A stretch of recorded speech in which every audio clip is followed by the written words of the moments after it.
Assalamualaikum warahmatullahi wabarakatuh. Apa kabar sahabat setia Islamic Power? Semoga selalu dalam lindungan Allah Subhanahu wa taala. Amin. Pada kesempatan kali ini channel YouTube Islamic Power akan membagikan dua kisah ahli ibadah yang gagal mendapat rahmat dari Allah. Mau tahu kisah menariknya? Mari kita simak bersama video ini sampai selesai. Belajar dari sejarah atau kisah terdahulu membuat kita dan anak-anak kita akan lebih hati-hati dalam menjalankan hidupnya. Maka oleh sebab itu, channel YouTube Islamic Power tidak lelahnya membagikan kisah-kisah inspiratif yang bisa membuat kita lebih pintar dan konsisten dalam menjalankan hidup. Ayo sahabat Islamic Power yang setia, mari kita simak kisah berikut ini. Di kesempatan kali ini, channel YouTube Islamic Power menyajikan kisah yang sangat menarik untuk disimak. Kisah pertama yaitu kisah seorang laki ahli ibadah berujung tragis. Pada suatu masa, Utsman bin Affan radhiyallahu anhu mengatakan bahwa khamar adalah sumber segala keburukan. Khamar adalah sejenis minuman yang sifatnya candu dan memabukkan. Di zaman sekarang, khamar bisa disebut minuman keras atau minuman beralkohol yang memabukkan. Utsman bin Affan radhiyallahu anhu berkata, "Jauhilah khamar oleh kalian, sebab khamar adalah sumber dari segala keburukan."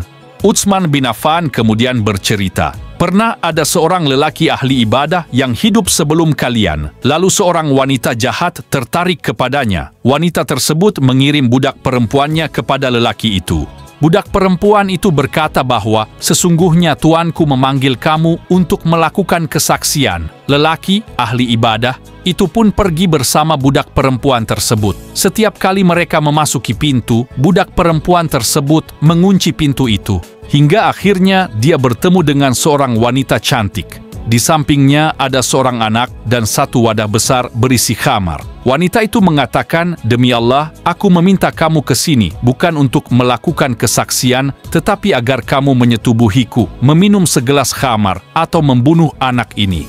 Lelaki ahli ibadah itu mengatakan, "Berikan saja aku segelas khamar." Wanita cantik itu pun memberinya segelas khamar.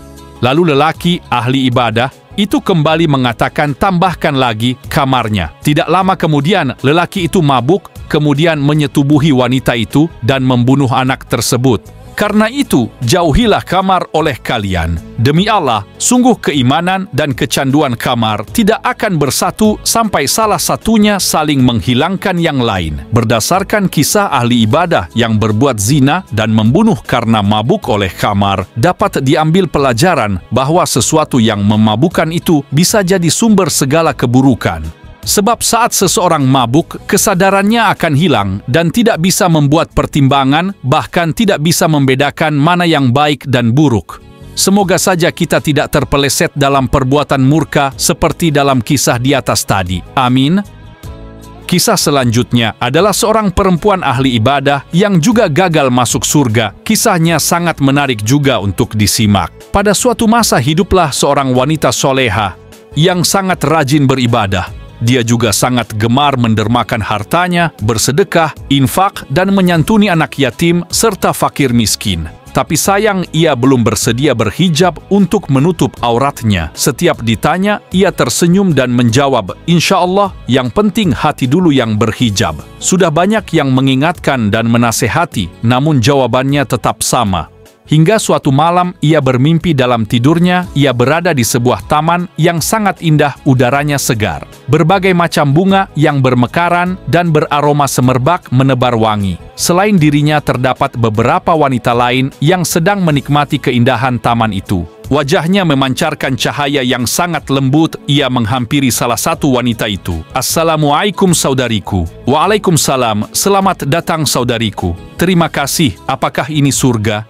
"Tentu bukan saudariku, ini hanyalah tempat menunggu sebelum surga." "Benarkah?" Wanita itu tersenyum dan bertanya, "Amalan apa yang bisa membuatmu ke sini?" "Aku selalu menjaga solatku ditambah sunnah dan ibadah-ibadah yang lain." Tiba-tiba jauh di taman itu pintu surga yang sangat indah mulai terbuka. Satu persatu wanita di taman itu mulai memasukinya. Sambil setengah berlari, wanita itu berkata, "Ayo kita ikuti mereka." "Apa di balik pintu itu?" Tentu saja surga, saudariku, sambil berlari semakin cepat. Tunggu, aku. Ia berusaha mengejar wanita itu untuk menyusulnya dengan berlari secepat mungkin. Namun, ia tak mampu menyusul wanita itu. Kemudian, ia berteriak sambil mengejarnya. Amalan apa yang membuatmu begitu ringan? Sama saja denganmu. Amalan apalagi yang tidak aku lakukan? Wanita itu tersenyum dan menatapnya sambil berkata, "Lihatlah apa perbedaan antara dirimu dan diriku. Apakah kamu mengira Allah akan mengizinkanmu untuk memasuki surganya dengan membuka aurat seperti itu? Cukup surga sampai di hatimu saja. Bukankah niatmu hanya menghijabkan hati?" Kemudian ia langsung terbangun dari mimpinya, lalu menangis dan bertaubat ingin segera menutup auratnya. Nah, sahabat Islamic Power, itulah dua kisah yang sangat menarik yang kami sajikan. Semoga kalian terhibur dan menjadi amalan yang baik.